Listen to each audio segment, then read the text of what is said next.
Hi folks, Jeff from OrangeMT.com. I'm going to get this video done before we get rained on here. But that's not a sewing machine running in the background. This Subaru has just a little bit of a tip to it. And that's why we're selling it cheap. It's only got 147,000 miles on a 1995. Now 1995 was the first year of this body style Subaru.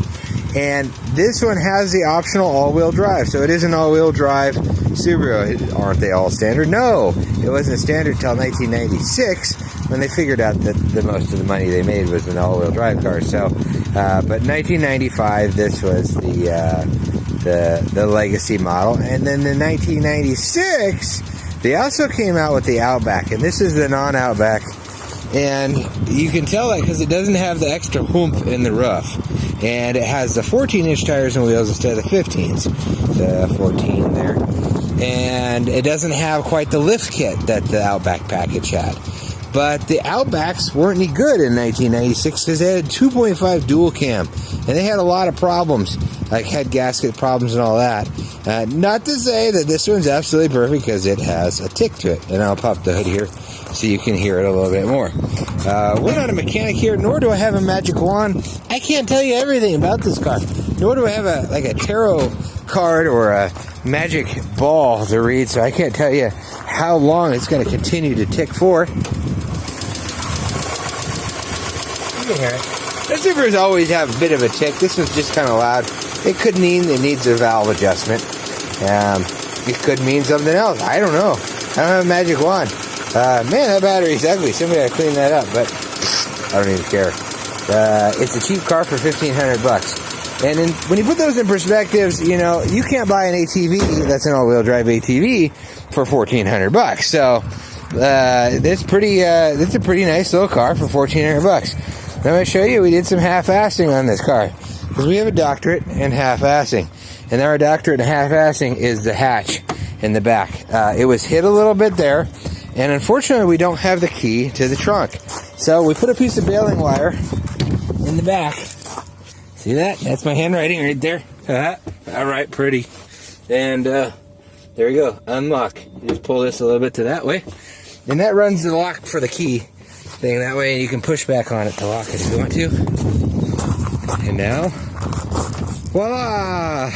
Now it has a back end that opened. It didn't open before.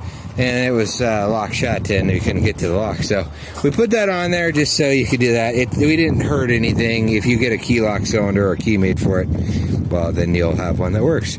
Also looks like it's missing the jack and the spare tire. So just so you know what I know, what you know is what you know, and I know what you know. And because we care about our internet shopping customer, I'm going to tell you everything I know about a car. Obviously the tick, obviously there's a little bit of a dent right here, so obviously you got a little dent up in here. I don't want you to drive halfway across the country and show up at my door and be disappointed that I'm not selling a brand new Subaru for $1,400. Now people want to know, when's the timing belt change? I don't know, but do you think I would sell a car that just had $1,000 worth of work done to the engine for $1,000? Probably not. No, not at all. And so, you know, if you want a brand new Subaru, you want something that has supposedly had a bunch of new water pump timing belt and all that kind of stuff in it, go for it. But if they did it wrong, they're probably not going to fix anything with it. And number two, you can buy a car and have the work done yourself if you want to do something like that. But everybody wants something for nothing. And my phone rings off the hook. When was the timing belt? I don't know.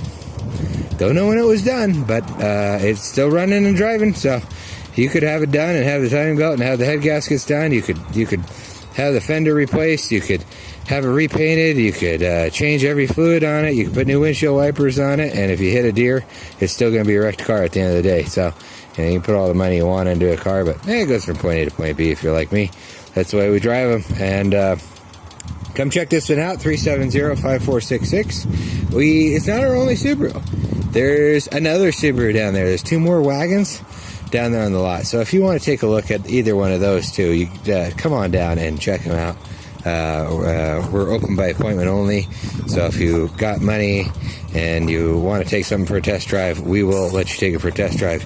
If you got money tomorrow and you want to take something for a test drive, then come back tomorrow when you have the money. So thanks for tuning in. So like and subscribe us on YouTube and Facebook, whatever.